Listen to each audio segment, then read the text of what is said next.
So moving on to the last part, that is ratio analysis. So once you are done with analyzing the reasons or investigating all the reasons for changes in sales, operating expenses, other expenses, and the profitability, then you consolidate it all in the form of ratio analysis.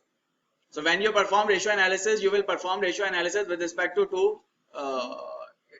two strategies. So ratio in itself does not tell you anything. Ratio कोई भी number हो सकता है, does not tell you anything unless you compare it with some other benchmark. So you will need to use two benchmarks. One is that you will compare ratios with the past ratios, historical ratios, and second is that you will compare ratios with the industry average or competitors. So what you need to do is you need to plot this ratio analysis table, and within this you will analyze all the possible ratios that are important or that can be there in income statement. So when we are analyzing income statement, we discuss growth. Growth we have already covered, that is 5-year CAGR, 3-year CAGR, and so on. So we do not that's why I haven't included it here. Then we move on to profitability. In profitability, you will analyze the change in or calculate the margins with respect to gross margin, operating margin, profit before tax margin, and net margin. So you will look at the profitability or analyze the profitability at each cut, so that you know that where is actually change coming from. Is it coming from operating expenses? Is it coming from interest expense? Is it coming from tax, or is it coming from any other source?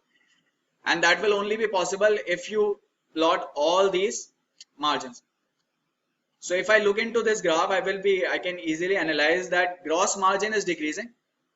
From 50 it has reduced to 49.9, but still net income has increased.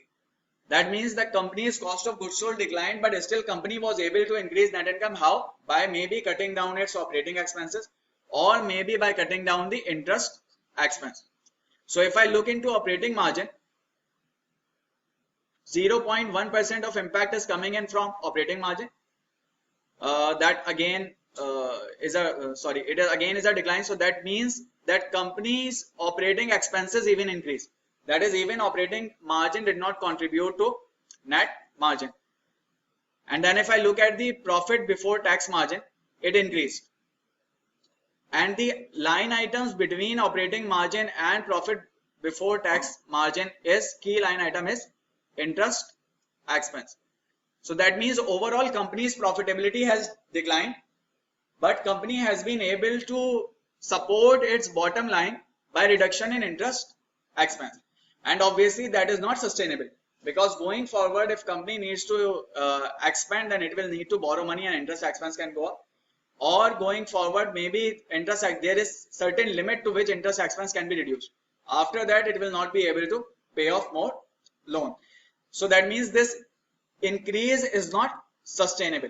It has increased profit margin from 18.9 to 19, but going forward, operating net income margin may decline.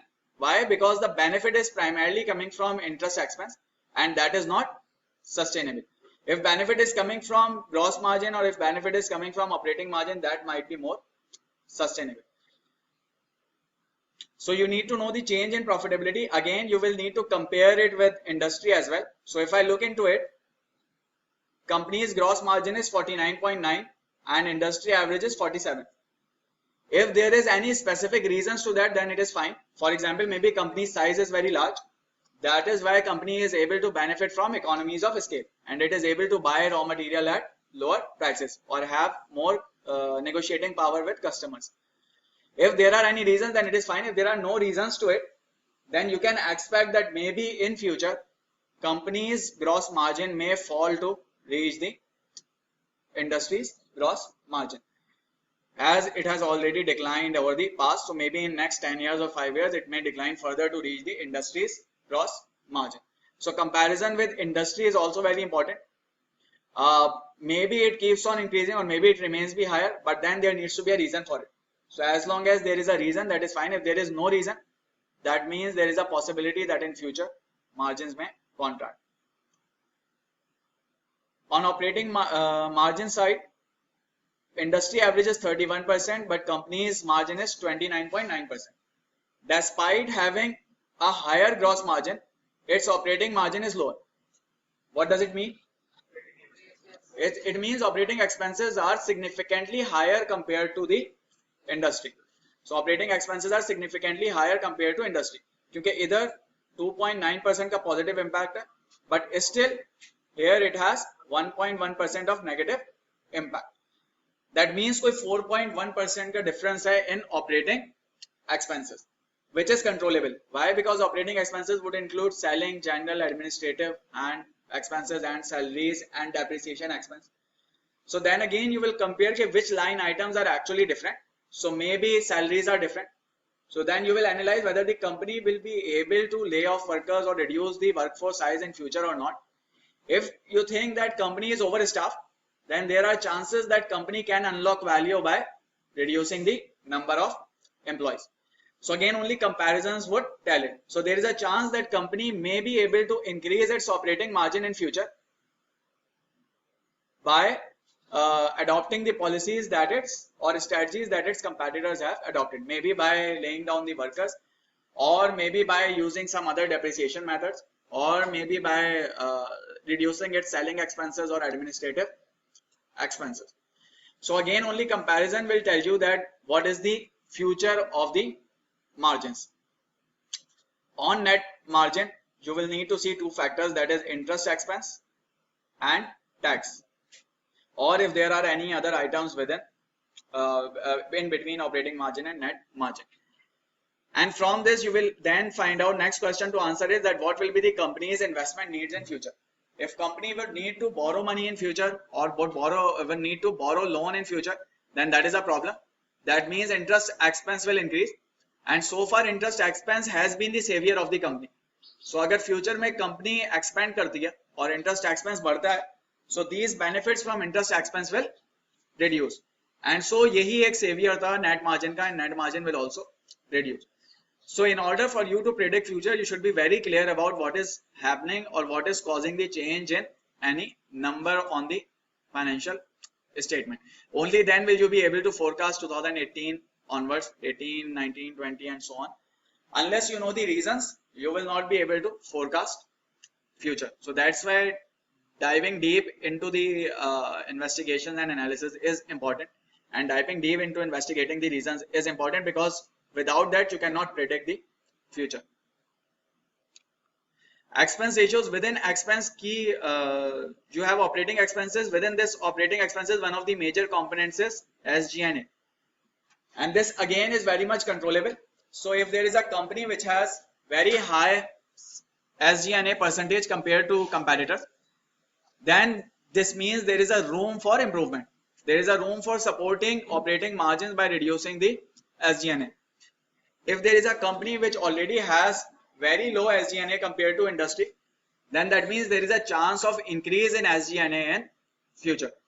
If you look into it, the company has maintained almost without excluding these 2-3 years, company average has maintained an average of approximately 20%, and that is also in line with the industry average, or its current year SG&A percentage is in line with industry average. So it looks like that in going forward as well, SG&A percentage will remain at 20%, or there wouldn't be any significant change in SG&A percentage. So when you are forecasting future expense or future SG&A, you will need to check the historical figures, and then you will need to compare historical figures with the industry and current figure with the industry average to predict the future. Moving on, coverage ratios.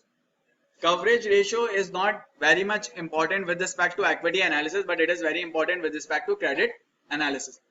Coverage ratio tells you that whether the company will be able to pay off its interest or not, or it tells you about the ability of the company to pay off its interest expense.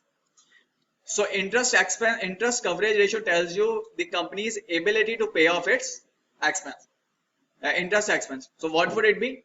It will simply be earnings before interest and tax divided by interest expense. Earnings before interest and tax are the earnings from which you will be paying the interest. So earnings before interest would be the profit from which you will be paying the interest. So it matches your profit before interest with interest expense to analyze your ability to pay interest.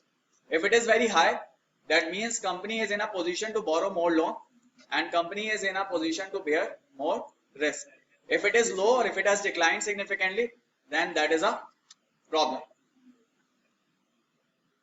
Again, coverage ratio can be calculated using interest coverage ratio can be calculated using different formulas. You can use EBIT to interest expense. Some analysts would use CFO to interest expense. Some analysts would use EBT to interest expense or other measures. But the commonly used measure would be EBIT to interest expense. So again, in ratio analysis, key thing is to find out the change, what has changed, and find out the variance against the industry, and find out the reasons for change and the variance against the industry averages. So this brings us to the end of this analysis part.